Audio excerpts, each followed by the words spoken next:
Welcome to the Beyond Barriers podcast. If you're an ambitious woman who wants to dominate your career, then you are in the right place. This podcast is co-hosted by Nikki Barua, digital innovator, serial entrepreneur, author, and speaker, and Monica Marquez, ex-Googler, diversity expert, and senior corporate leader. From inspiring stories to cutting-edge strategies, you'll learn how to develop the skill set, mindset, and tool set to get future-ready fast and accelerate your success.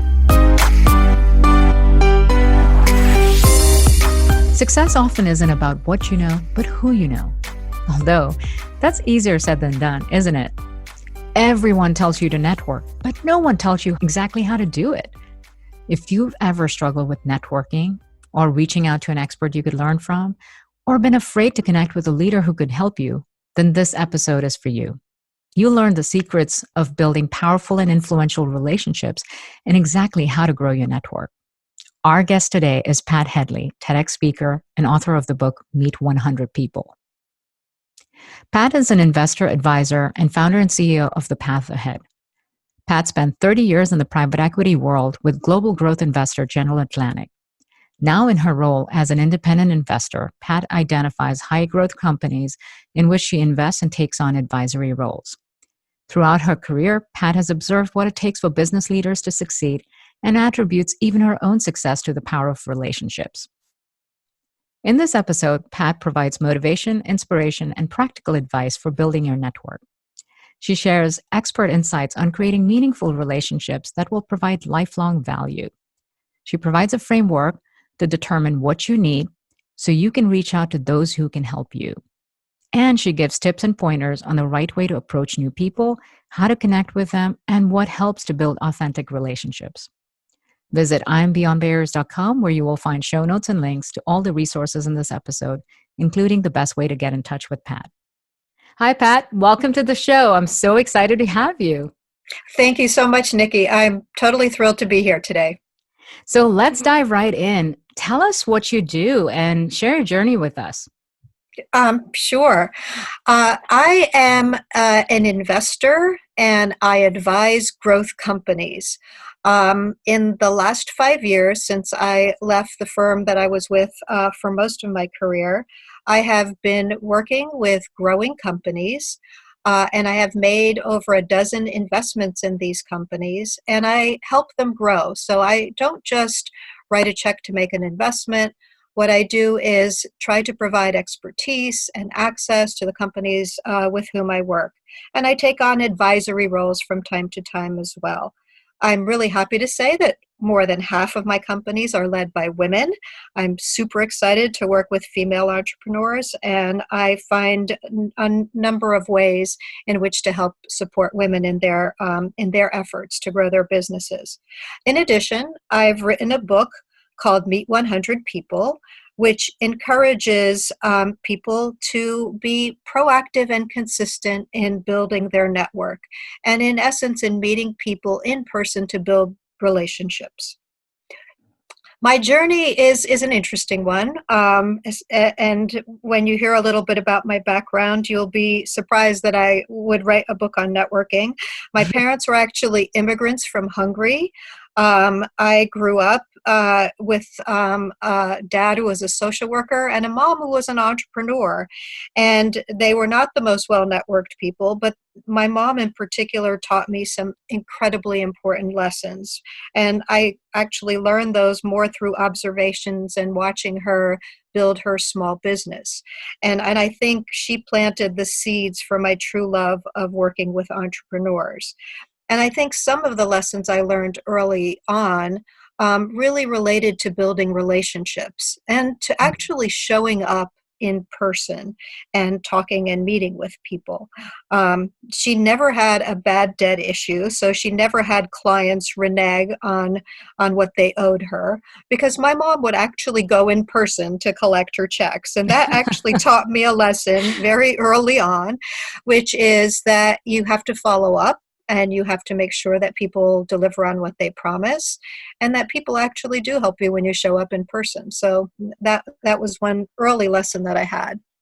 My mom had a data entry business, something that we now do ourselves on laptops, but Yeah. this was long ago when somebody else punched in an order, for something that you might order online because there was no online. And as a result, I had an early interest in computers and computer technology. So I majored in computer science, thinking I would always have a job. And I think my thoughts were on the right track, and I think it was easy to get a job in coding and programming. But that is not the route that I went, and I could not have predicted that. I ended up working for a consulting firm as my first job, and there are several important lessons that I learned there. One was that I did not need to be an expert in everything, or in fact, in anything. What I needed to do well was I needed to find people who had that expertise. I needed to be able to bring that back, synthesize that, learn from that, and then produce something of value from that. So I think, again, this idea of going out and finding the right resources and asking for information was something that was reinforced at that time.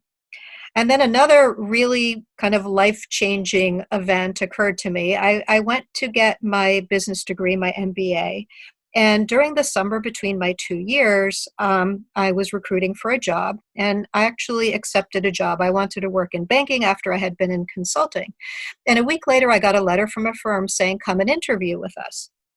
And I'm dating myself a little bit here, but I said I could not text or email or even call them by cell phone to cancel the interview. So I went to the interview in person to cancel it. And since I was canceling the interview, I just said I wanted to talk to the person who had asked me to come, and the person said, "Come sit and talk to me."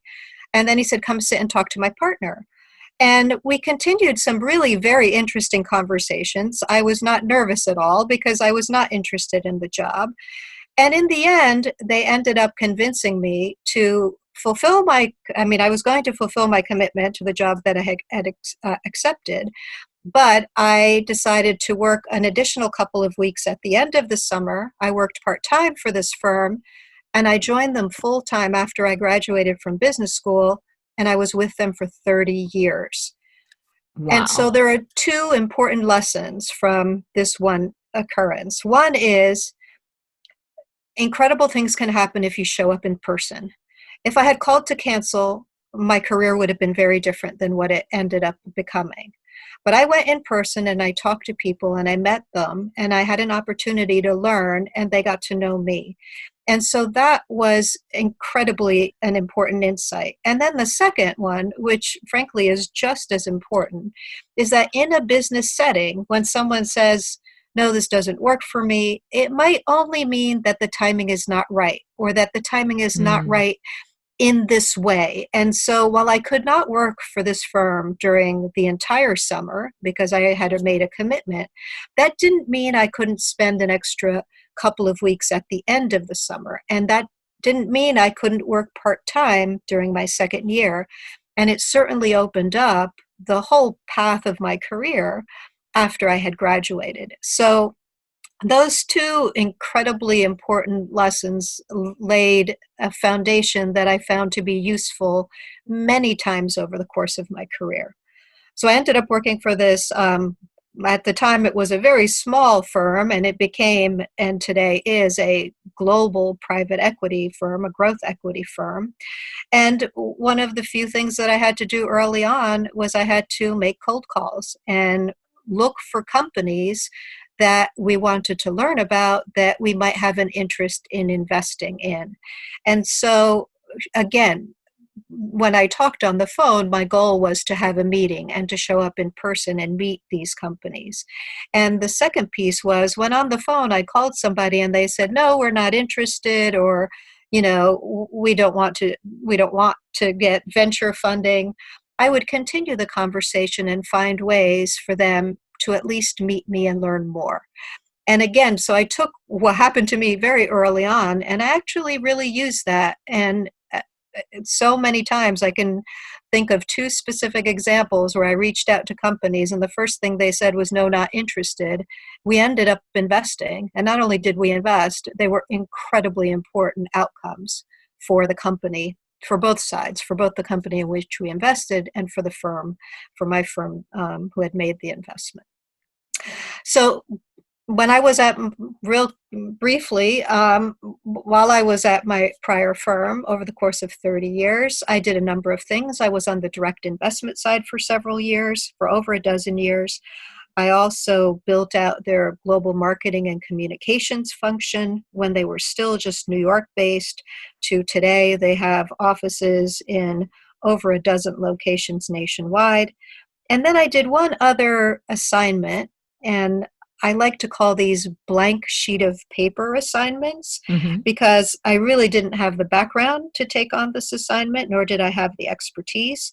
I was being asked to serve in a role called the external human capital role, which meant I would help the companies in which we invested with their C-level search, so senior executive searches, with building out their boards of directors, and with talent best practices.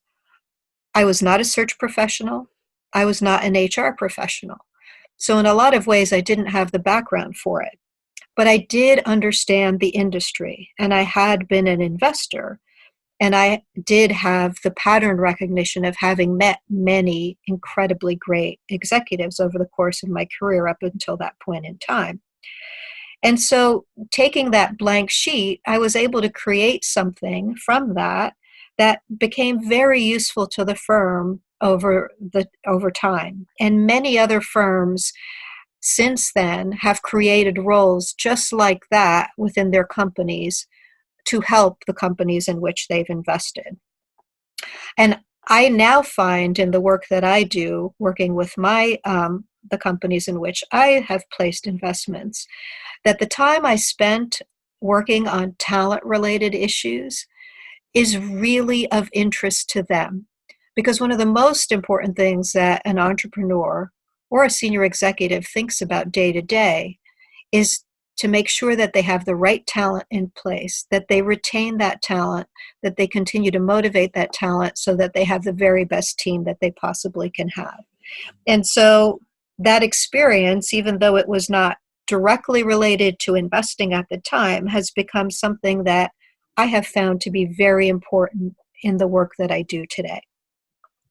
What an incredible journey. That's really fascinating. But what grabbed my attention is how you switched lanes from starting out in consulting to moving into private equity and then becoming an investor yourself, and essentially an entrepreneurial journey, as well as overcoming things that most people tend to be very, very fearful of, such as cold calling. So what has helped you take leaps of faith, and whether it's in switching lanes or dealing with generally scary situations where you've been able to face those fears and take the action you needed to?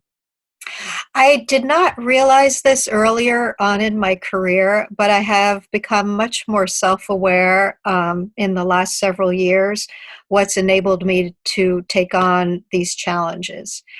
And I can actually point to it now. There is part of me, and it's a very important part of me, that is deeply curious. In fact, I've kind of thought about this, in the past. If there were only one adjective that I could use to describe myself, I would use that word, curious.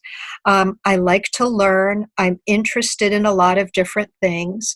And that curiosity helps me overcome some of the fears that I might have in pursuing things that I want to pursue.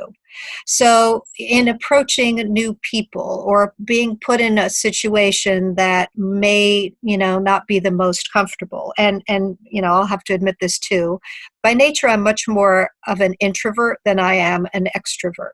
So in being put in brand new situations with lots of new people, that is not necessarily the most comfortable thing for me. I've gotten much, much better at doing this over time. And anything that you practice often and regularly, you can become better at. I think you can learn to be a good networker. You can learn to be a good salesperson. There's so many things that are um, learnable. You can acquire those skills, but something has to drive you to do that. And for me, it was this desire to learn and this curiosity about both people and the world that helped me overcome some of those obstacles. And as I mentioned earlier, my experience at the consulting firm really made a big difference to me. And sometimes it's those early experiences that put a strong stamp on the way in which you think of opportunities and challenges in the future. There were many assignments that I was given as a young associate consultant where I had to do the research. There was a problem, and the way we were going to figure out the problem or answer the questions related to whatever the problem was to go out and find those people who knew the answers or could give some insights related to it. And so I had to do that. I realized, I don't necessarily know the answer, but that's okay. I should not feel intimidated by my own lack of knowledge because I have agency and I can change that. I can go and find people who do know it. And believe it or not, I found, and I truly believe in this, people are willing to help you if you approach them the right way and if you're specific about what you need and what you would like. And if you can do that, if you can ask the right questions and ask for the assistance that you need, you will get help. And I found that to be true. I found that to be true in my earliest, career projects at the consulting firm. I found that to be true throughout my career every time that I had to embark on what I call blank sheet opportunities. Because I was willing to go out and ask the questions. And honestly, I wasn't afraid to do that because my curiosity helped me overcome those fears. That's terrific. A lot of what you have developed competency in over the years, it inherently involves rejection as a part of that, whether it's approaching new relationships or cold calling or making a business deal. And rejection is something that a lot of people personalize and have a very hard time with. Give us some specific tactics, tools, things that you've done that have not only helped you overcome the rejection, but more importantly, flip it around and turn it into a successful outcome. I think your question is such a good question because people really do have a fear of the word no and of rejection overall. And I don't know how I've gotten over that. I mean, part of it is, I do come from an immigrant background, and when you have nothing to lose, you may as well just try because, what's the worst thing that can happen is someone says no. And so no has to, at some point in your life, not be so scary and not be so intimidating. And one of the things that I've kind of thought through is a no today does not mean a no tomorrow. A no may only be a misunderstanding on another person's, side as to what you're really asking for.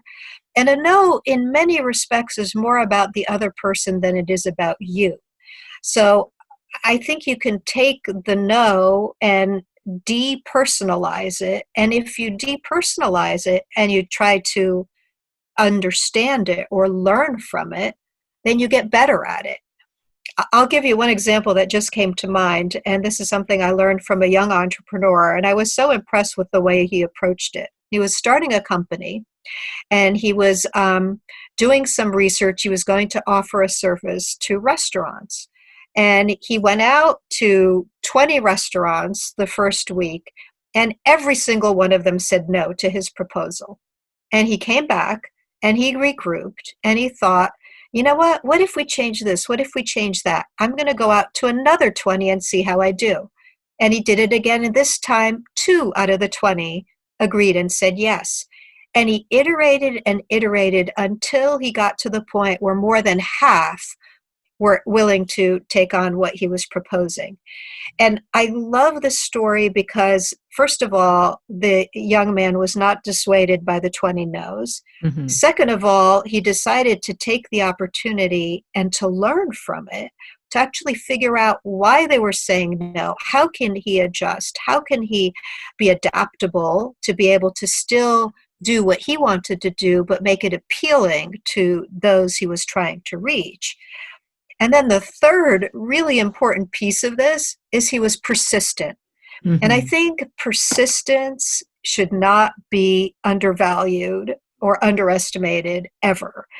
Persistence is what wins the game. Persistence is what wins marathons. I mean, people who run marathons or do anything that's super difficult could give up at any point in time and could say in their head, no, no, no, this is too hard for me. And what makes the difference between those who finish and those who don't is that they get rid of the negative part and they just put one foot in front of the other. And I do truly believe that that's one of the secrets in life, is that you do have agency, you can make choices, you do have control over what you do, and you can continue to put one foot in front of the other, learn and adapt, and keep going. Indeed. It's so fascinating how so much of success really comes down to the same principles of, having clarity of vision, having the tenacity and determination to just keep trying different things until you find the path to success. So you've spent many years in private equity and the venture capital world. You have this very unique vantage point of observing businesses. What are some common traits that you see in successful leaders and organizations?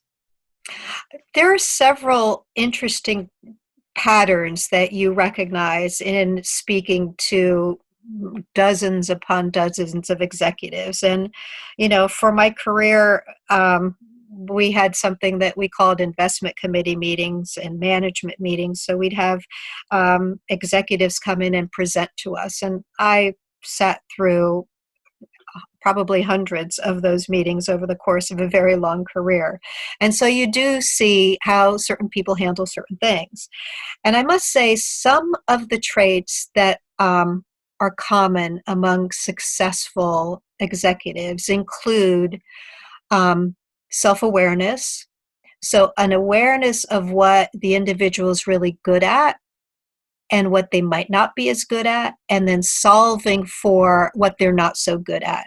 So building teams around, oneself, where they have a broader ability to solve problems.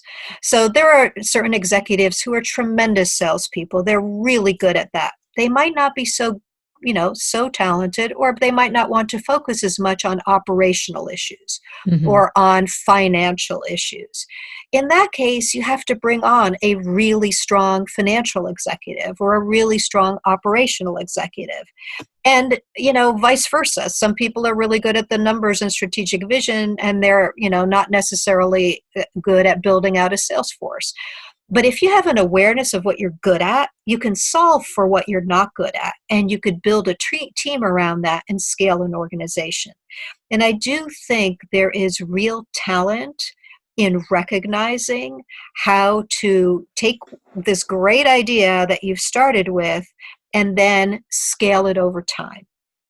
The skills required for a business at the beginning are different than the skills required to run a $100 million business or $1 billion in revenue plus business. And understanding what you need and being aware of that, I think, is important. I also think the other common trait that successful executives have is that they bring on advisors. Those individuals who recognize that they don't know everything and can reach out to other smart people and help supplement their knowledge have a huge edge over those who think that, they have it in the bag. And this is very counterintuitive, but I always found that those companies who are most willing to take on advice and expertise are in fact the strongest companies. And those who would put their hands out and say, no, no, no, we got this. Frankly, those were, in some cases, the least secure and those that needed the most help. They didn't know what they didn't know, as opposed to those executives who constantly sought feedback from others, who would put together a personal board of advisors, a really competent board of directors, and would really reach out to others to get their opinions. They had a huge edge and advantage. And therefore, I say entrepreneurs who are good at networking and good at relationship building really do have an edge. I think underlying a lot of what you're saying, it also sounds like self-awareness and humility play a very big role in that. The self-awareness to know what you're good at and not so good at, and also the humility to surround yourself with people better than you that can advise you or be part of the mission. I think that's exactly right. I do think that there's, there is humility involved. And Jim Collins wrote this incredible book. He's written more than one, but it's called Good to Great. And it is one of the books that most business executives will have heard of or read at some point in their careers. And Jim came and spoke to us at my former firm once, and one of the common themes was that some of the best executives are those who display humility and understanding that it's really their people that are going to get them to where they want to go. They may have the vision and the strategy, but they're really good at assembling teams and providing leadership for those teams. Excellent. Well, speaking of books, let's talk about yours. I'm a big fan of your book, Meet 100 People. Tell us what inspired you to write the book and what's your main message? Sure. There are three things that inspired me to write the book. The first was that it's advice that I wish I had had when I was first starting out. Now, remember, I was more of an introvert. I didn't come from a super well-networked family or background. But if someone had outlined for me the way in which I outline in my book, not only that it's important and why it's important, but how do you do it tactically, I would have really found benefit in that. I would have loved to have read that. What I wrote are things that I learned over a very long career. And what I learned in observing people who are really, really good at building relationships and networking. The second thing was that I have 3 adult children. I'm happy to say they're all gainfully employed. And I saw the process that they went through. And I've given them advice. My husband and I give our children advice about all sorts of things. But I think that building relationships and this networking advice is incredibly helpful to them. And again, I've met with and mentored many young people over the course of my career. And I think this is such important advice. And the third piece is, this is advice I am following to this day. I've had an over 30-year career with an incredible preeminent firm. I have a very good network that I built there. But in order to do what I'm doing today, I had to recreate my network, expand my network, meet different people than I had met all along. So I'm doing what I'm preaching myself, and I'm finding that, this is a lifelong process, and it's something that's so very important. The main message of my book is to consistently, proactively reach out to other people, meet them if you can in person, because that makes a big difference, and build and develop those relationships over time. I kind of think of it with 3 C's. You should commit to doing this. And I think the commitment part is probably the hardest part for some people, to say, you know what, I understand the value and I am finally going to make it something that is going to be part of my life. It is fundamental to my career today and my future career. So make the commitment. The second is to make the connection. And how do you connect with people when you meet with them in person? And I talk about that a fair bit in my book, and we can talk about it here as well. And then the third and most important piece is to continue the process. You can't give up on it. You have to When you plant a seed, having met someone, it's important to nurture that seed so it can grow over time. It's important to spend time and follow up with someone. And it's important to approach relationship building um, with a spirit of generosity. You're for sure going to learn in the process of meeting someone and talking to someone, but you should also approach it with the thought that you're going to give something too. And it may not be obvious what you might be able to provide for someone at the beginning, but if you have that mindset, at some point in time, something might come to mind. And I'll take one quick story here to illustrate this book because I love telling the story and it's very special to me. A young woman approached me after an event about 2 years ago. This was a young woman from my college, an alumna, who wanted some advice about going from startups into consulting. And of course, I'm going to speak to someone who's from my college, and I was happy to sit and talk with her. And we had a wonderful conversation. We really connected. We connected on a number of topics, but we actually connected on our mutual love of Asian food. And I talk about this because whatever that connection is, it doesn't matter as long as you both get really excited about it. Mhm. And when I told her my interest, she said, well, you know, have you been to Flushing, Queens? And I said, no, I haven't. And she said, well, going to Flushing, Queens is like going to China without going on an airplane. And there's incredible food there. And I said, you know, and she said, I'd like to take you to lunch. Sometimes people offer things and they don't follow up. But this young woman, Victoria, she followed up. And we went and we had lunch together and had a great time. She took me on a tour. We went and purchased dumplings. We had a lovely time. I did give her good advice. She followed up with me. She told me that the advice was incredibly helpful. She ended up getting a job in consulting.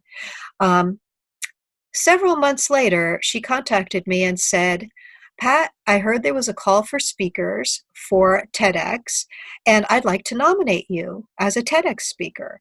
And I thought to myself, you know, it's always been my secret wish to do a TED Talk. It's been on my bucket list. I never thought I'd have the opportunity, but now it's presenting itself from someone who I had no expectations. And she did nominate me. I was accepted. I did the TED Talk. I've never prepared for anything more in my entire life than this talk. And it would never have happened. I would not have been aware of it if it hadn't been for Victoria. And I tell the story because I'm so deeply grateful to her. I tell the story because you don't know what you're going to be able to give to someone at some point. And it doesn't have to be right away. But sometimes those gifts can really change people's lives. And while she approached me for help, in the end, I think I received much more from her than she even did from me. And I am truly and deeply grateful to her. But this is illustrative of whether you think you can help someone or not, there are ways and opportunities that come up. Just keep it in mind. How can you help someone? And incredible things happen. That's a beautiful story. Thank you for sharing that. What an amazing way for putting things out in the universe and the generosity just coming back. Yeah. So I want to present a scenario, and I'd like for you to provide your expert advice to someone who says that I'm, either early in my career or mid-career, and I don't really have a powerful network, and I barely have any contacts on LinkedIn, and I don't really know what I can possibly give to anyone. There are influential and powerful people, leaders within my organization or outside that I'd love to get to know, but I just don't even know how to go about doing that. What advice would you give to them to build their network or even approach some of these leaders that they wish to connect with? Sure. And I write about this in my book very specifically. I give real how-to advice on it. And let me give you just, a few of the pointers that I would offer. The first and most important thing is to look within yourself and to figure out what you need and what you want. And so that is kind of a self-evaluation process. If you can't articulate what you need or who you might want to speak with, it's hard to figure out who to reach out to and who to talk to. The second piece is you start near and then you go further. And one of the things I advise young people in particular, especially when they have their first job or whatever subsequent jobs they have, is as soon as they join a firm, it's the perfect opportunity to reach out to people within the company that they're in. Talk to your peers. Talk to people in other departments. Talk to senior people and managers. Everybody's willing to have a conversation with somebody who's just started in the company. Then the question is something as simple as, I just started. I'm looking to learn more. I would love to hear what your experience has been and what advice you have for me so that I can do a great job. And ask somebody to coffee, to lunch, whatever it is, and just spend that time, because these are people that are within your circle. So you may think you don't have a network, but everybody has some type of network. You have alumni groups. You have people who live in your town. You have people who you know, friends and friends of friends. Reach out to them for the learning process. If you have a specific thing you're trying to learn more about, say you're trying to figure out what your next career move might be, then you could target people who can help you with those questions. The other thing that I highly recommend for people is not only know people within your firm, but find people who are peers of yours outside of your organization. And one of the things that I first did when I joined the firm I work with for 30 years was I joined a group of young people in a similar role to mine. It was a group of young venture capitalists, is how they were labeled. Most of them were men. Frankly, there was only one other woman who I became friendly with at the time. I am still friends with her today. In fact, I saw her 2 weeks ago. So that relationship stayed with me throughout that whole period of time. But joining groups, small groups outside your firm of people who have similar experiences is invaluable, because not only do you learn about yourself, you learn about what their experience is, and therefore you can be more knowledgeable. If a group doesn't exist, create it. There are other people who have similar roles to yours. There is a way to figure out who those people are by asking others or, looking that up. And ask people to breakfast. Say, you know what, I'm gathering 4 or 5 people who are analysts in this banking, whatever the role is, or entrepreneurs trying to do something or whatever it is, and we're going to have breakfast once every other month. This is the time, location. People actually come. People don't like to organize, but they do like to show up, and they do like to share experiences. When I received that external human capital role, one of the first things I did was I found other people who had that similar job, and I reached out to them. And I said, I'm new to this role. I'm trying to learn. Would you spend half hour with me and talk about, what you see in the industry or what you're doing? Honestly, I've never had somebody say no to me. I've always had good reception on that. And then the final piece, talk to people who are very different from you, because sometimes those people can inspire you in ways you cannot predict. And I like to tell this story because I once told it at an event. And at the end of the event, the woman said, I was listening to everything you said.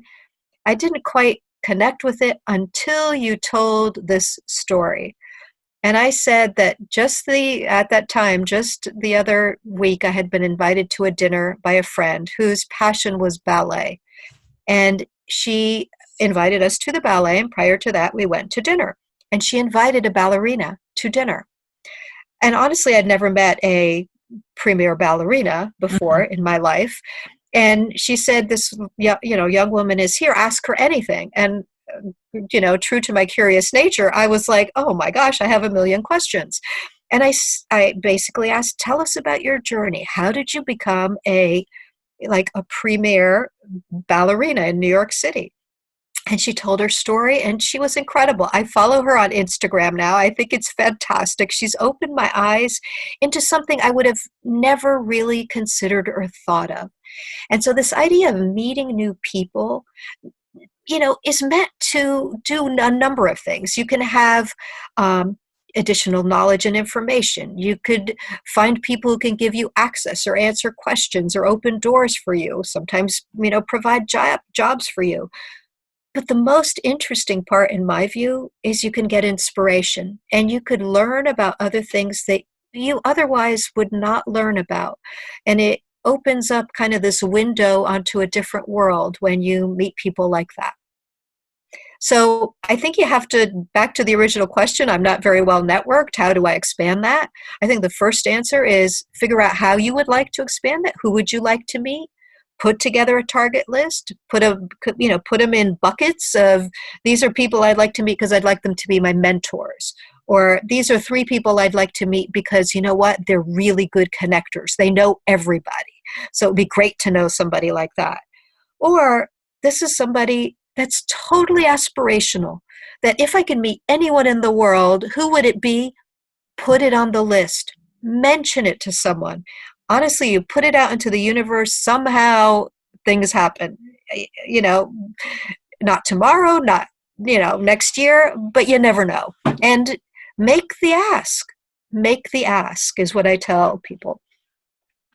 It really does come down to being very clear about exactly what you're looking for and what you need and who you need to meet. Because when you're specific, then people can actually help you make that connection and access that relationship. That's absolutely right. And you know what? If they can't, at least they may not be able to right that minute. They might in the future. But if they can't, they can tell you right then, I really can't help you with that. And that's fine too. There is nothing wrong with that. Then you could continue and focus your efforts on people who might be able to help you with that specific request. Mm-hmm. I was once asked, and this was such a great question, so many people want to join boards of directors and they have this as an aspirational goal. But if you ask somebody, if you could join any board you wanted, which board would it be and why? Most people take a pause. Because they've never really put themselves in that position. They've never really taken it to the next level to make it more specific. And I think you have to challenge yourself to make things specific. So if you could meet anybody, who would you meet and why? If you could join any board, which would you join and why? If you were to start a business, which business would you start and why? Mm-hmm. If you could get a new job, what job would it be? Specifically and why.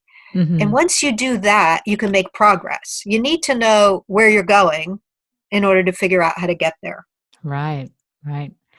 Wow. So one of the things that you have practiced all your life is a level of consistency in nurturing your relationships.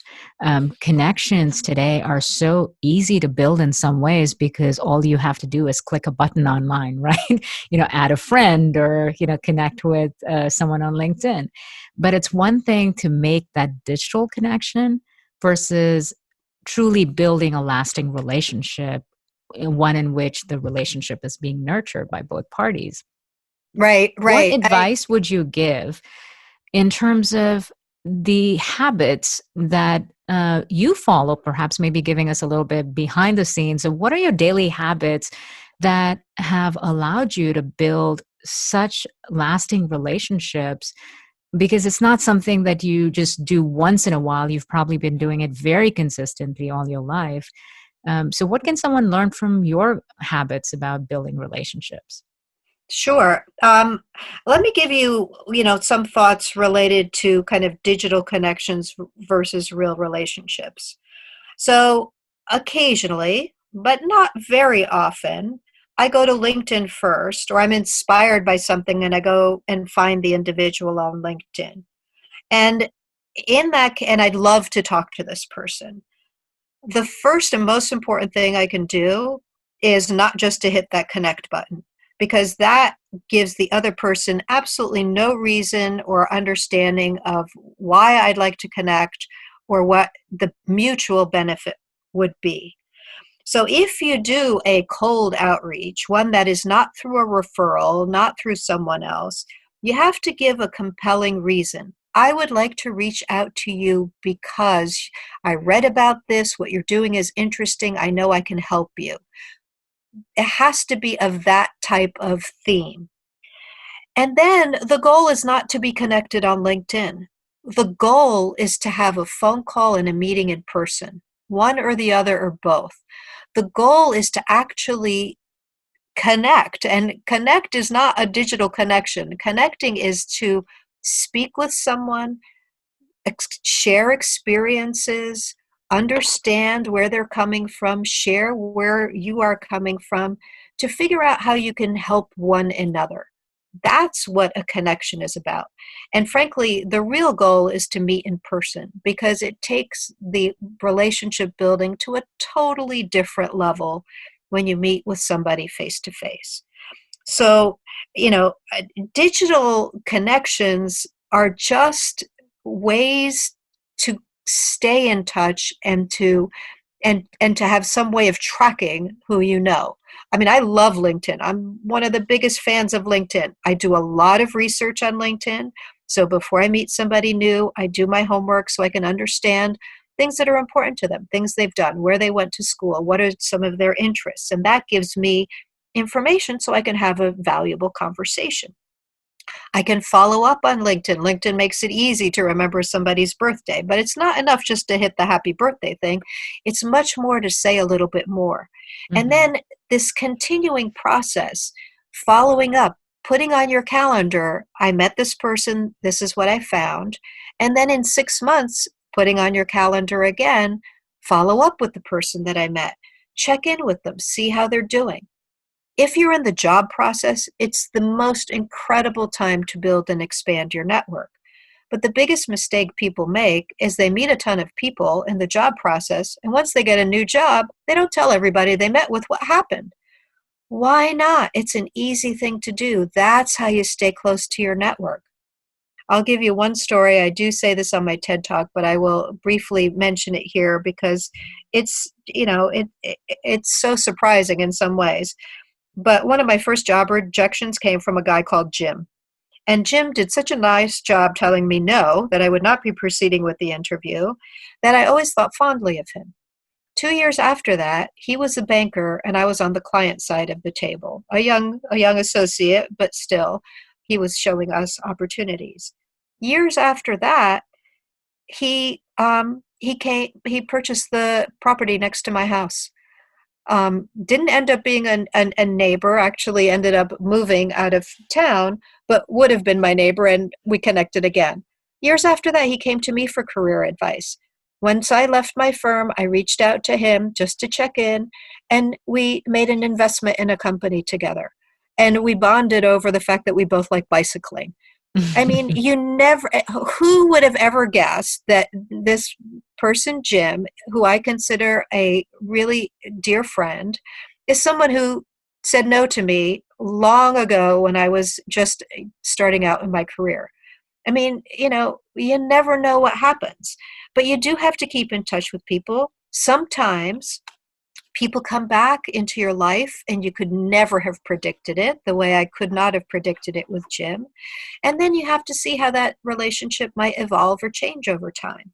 But I guarantee any young person that there are people that they're meeting along the way who are going to come back at some point and they will have an impact on their lives in ways that they cannot foresee.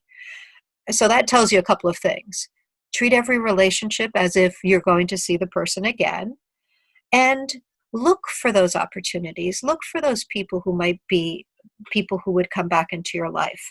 And find ways to share interests or things that you like. Invite people to events. Do things that might not necessarily be career-oriented, because it could be a way to continue to build a relationship. That's great advice. Now, one thing that I hear from a lot of women as it relates to relationships and networking is a bad word. There's inherent discomfort with the idea of networking because it sounds selfish. It sounds like you're taking advantage of the relationship. So while a lot of women might have large circles of friends, oftentimes they struggle with leveraging those very relationships to achieve their goals and make them part of whatever mission that they're on. Uh, what advice would you give to someone who's struggling with that idea of networking is a bad word, and I'm not sure I could ask my friends for help or people I know because I don't want them to feel obligated? I think this is a prevalent theme. Frankly, I don't like the word networking either. It sounds transactional. I try to avoid using it even in my book. I talk about meeting people as opposed to networking. I talk about building relationships. And women are very good at that. Women are good at getting to know their friends. Women, gather in groups and they spend time together. But one of the things that they don't do, which I think men do more often, is they're not specific about what's important to them and what they need. And that really has to come from you. Sometimes people don't share. I'm looking for a job now. I would need help in this. If you do that, people come to your aid, whether they're men or women, they help you. Having written Meet 100 People has opened up such incredible, opportunities for me. And I've seen people be so generous in helping me in ways that I would have never expected or predicted. But, I go to a bar class 3 times a week. There are a group of women there who I like very much. I'm close to one of the instructors. When they heard that I was writing the book, which I shared with them, they were so helpful. Somebody introduced me to someone she knew that was incredibly helpful to me. I mean, people went out of their way. But if I had kept that to myself and not talked about it, how would they have known? And how could they have helped me? So I think it's incumbent upon each one of us to share what's important to us, or to be specific about what we might need.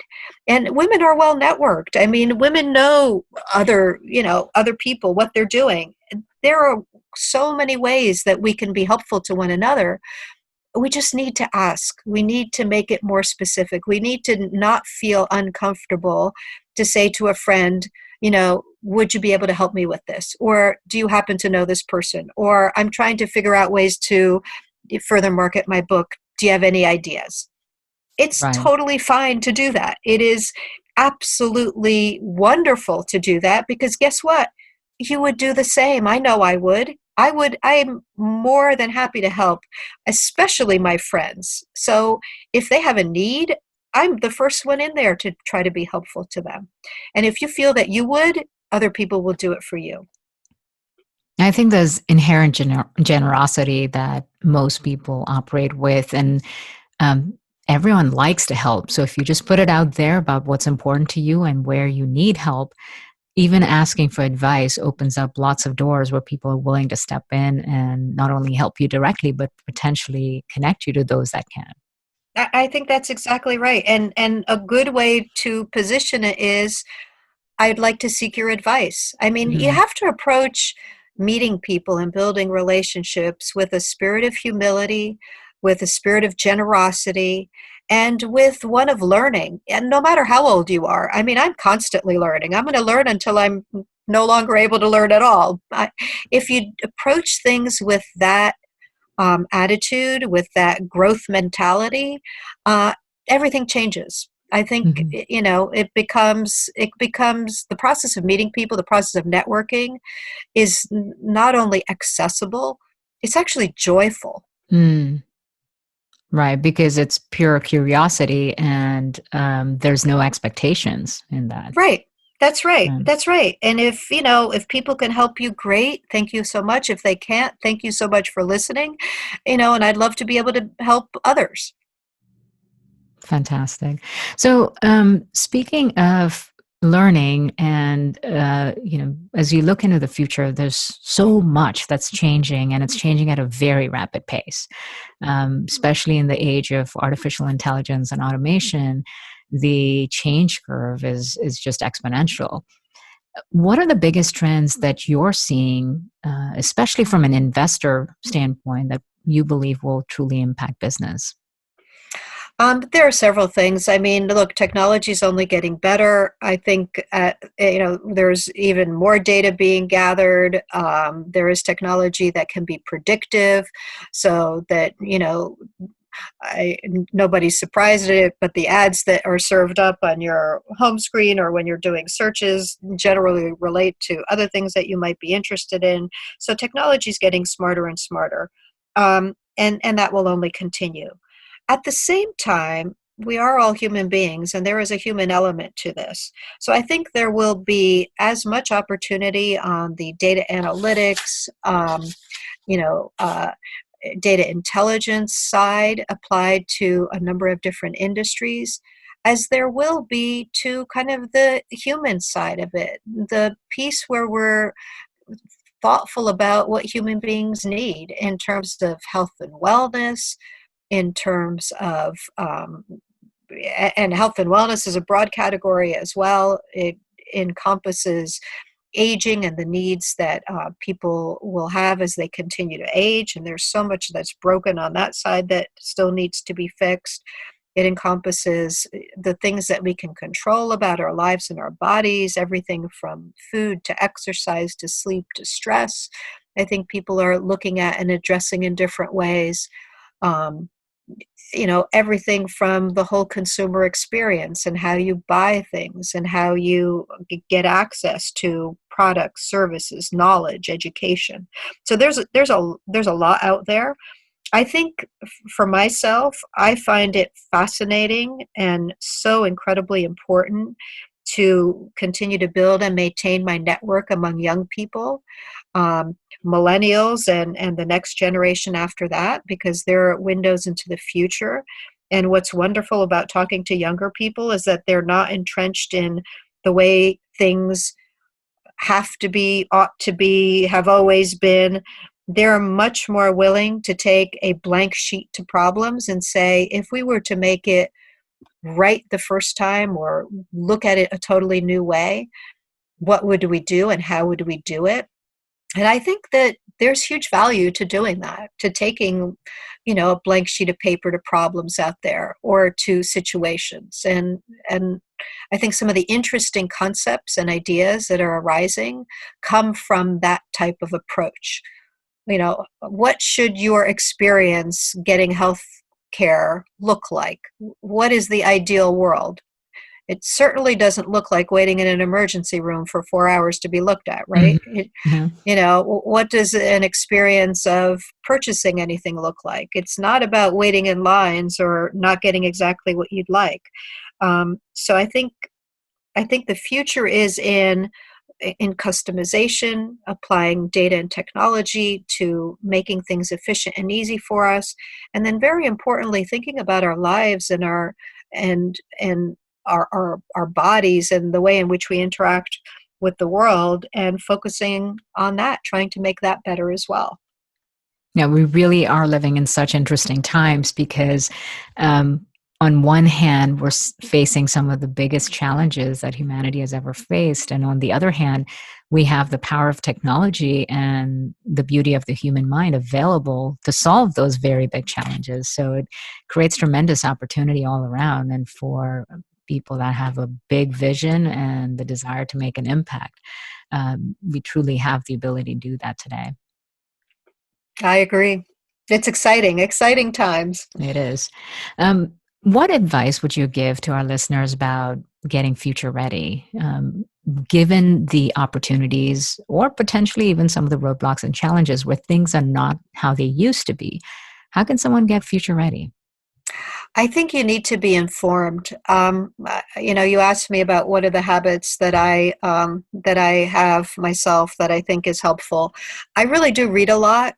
I read news, I read about current events, I try to keep up to date with what's happening in certain industries. I keep myself informed. I think it's important because it makes me think about things differently. It certainly helps me when I speak to people because I have something to talk about. I can ask them questions about what they think and how they view things and, where they get their information sources from. So I think that's a really important piece of it. I make it a habit. It's part of my day. I actually spent some time thinking about this notion of habits and what makes for good habits and how do you add new habits to your life that can be helpful. I do things to make it easy for myself. I get up early. There are a couple of personal things that I do right away. I drink 2 16-ounce glasses of water every morning and hydrate myself right to start my day. I look at my news feed and check news in the morning first thing before everything gets really hectic. I make exercise like a priority. It's so important to keep your body strong and healthy because you can't operate well. And I really do make it a habit to talk to people, especially meeting brand new people. I mean, I keep in touch with contacts and people who I care about and make a habit of keeping in touch with my good friends and obviously my family. But I also like to meet brand new people and I think, one thing people say occasionally is that they don't have time to do that. And to that, I have a clever retort, and that is, if you have time to eat, you have time to meet. Make it a point to have lunch with someone new once a week. That's not a big ask. Or have coffee with someone new once a week. That you will have met 52 people if you just do one new person a week that you share a cup of coffee with or a drink or whatever. But you have to be very intentional. You have to say this is important to you. And you have to understand that, keeping informed, taking care of your health and body, and meeting new people is making an investment in you. And you are worth that investment. And the investment may not pay off tomorrow, and it may not pay off next week, but consistent investment in yourself, whether it's exercise or healthful eating or meeting people or informing yourself, doing a good job. All of that pays off. It's an investment in you. And it has a compounding effect. It does. Absolutely. It absolutely has a compounding effect. The more you do it, the easier it is. And the better you get to be at it. And it does become joyful. Yeah, I absolutely love your philosophy, but I also love how methodical you are and how you go about doing things that in some ways sort of breaking down the fear of how do I go from zero to building this huge, powerful network? I mean, you've just broken it down to tangible, achievable baby steps. And it's just a matter of consistently doing that over and over again. A lot like exercise. You're not going to get healthy by going to the gym once a month. It's just being consistent about it and making it easy to follow whatever the right action step is. And you know what? I exercise 6 days a week. And there are days where I really don't feel like it. But I make myself go. And the best part of my day sometimes is leaving. Leaving my exercise routine. And I'm proud to say it and happy to say it. And I feel a sense of accomplishment. It's a good way to start the day. And I think with anything that you set your mind to, and if you set your mind to, I am going to meet just one new person a week. It's just, you don't have, and when you go to a conference, people get intimidated with conferences, as do I. I must admit, especially when I was first starting out. You see 100 people in a room and you're like, oh my goodness, how am I ever going to talk to anyone? And the problem is you think you need to talk to everyone, and you don't. All you need to do is have a conversation with the person sitting next to you. And already you're expanding your network. And it can be as simple, opening question, tell me about yourself, or, have you been to this conference before? What do you think? Or whatever simple opening is a great way to start the seed of a relationship, and you never know where that will go. I love that. Do you have a particular question that you have found most valuable in building relationships? I like to do it very open-ended. I just like to say, tell me about yourself, because then the other person could tell me whatever they want. And they will likely tell me something that's most important to them. Because if somebody asks me that, I mean, I try to adjust it to, the situation, but I'm not going to tell them something that I don't want to talk about. I'm only going to tell them something that might spur additional conversation. And so I like it open-ended, right? Like, tell me about yourself. Tell me why you like this conference. Tell me, I like to ask people about books they read just because I really like books. Young people, I ask, what's your favorite app? I learned so much. And they tell me, you should see all the apps I have on my phone. I have a lot. I love that. Pat, this has been fantastic. Such a wealth of wisdom and actionable strategies that you've shared. What do you wish you had found out earlier in your career? You've learned so much and given so much. What do you wish you knew before? I wish that I knew how incredibly valuable these relationships can be over time.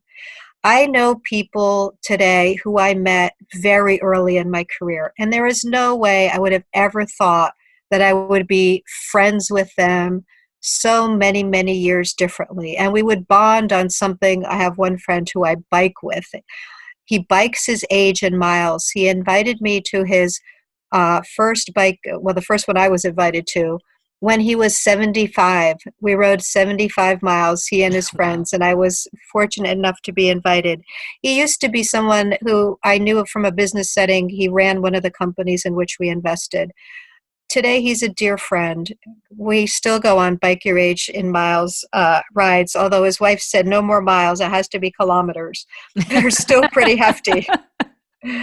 But how would I have ever known that? And I wish I had known that. I think I would have looked for more opportunities to nurture relationships. I think I would have been more eyes wide open as opposed to having it evolve as it has for me. And I really encourage my own, adult children to think about and build their relationships, keep in touch with people, find ways to be helpful to other people, because there is so much richness in doing that, and not just from a professional career perspective. And of course, there is that too.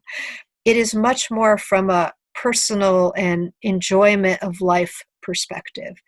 And I wish I had known that earlier. It's never too late. I am absolutely appreciating it in its fullness now. It's a message I feel very strongly about, and that's part of the reason that I wrote Meet 100 People. And I think people who have made this commitment will see the fruits of the investment that they make. That is incredible. Your love for people and relationships really comes through, as does your generosity. And I've been privileged to receive that generosity as well. So thank you so much. It's been such a pleasure chatting with you and having you on the show. For all our listeners out there, make it a point to go to the website, Meet 100 People, get a copy of the book today, and you'll learn the most precious wisdom that can transform your life and your career. Pat, thank you so much. Thank you, Nikki. The pleasure has been mine. I really appreciate it. Thanks so much. Thanks for listening. There are thousands of podcasts out there, and we are so grateful that you've chosen to listen to ours. Visit IamBeyondBarriers.com, where you'll find show notes and links to all the resources referenced in this episode. And be sure to take the quiz on the website. Your score will tell you where you are, what helps you gain momentum, and what holds you back.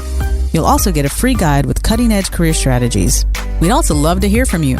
Share your comments and topic suggestions on IamBeyondBarriers.com. And we'll be sure to address them in future episodes. If you enjoyed our show today, please subscribe and rate the podcast, or just tell a friend about it. See you next episode.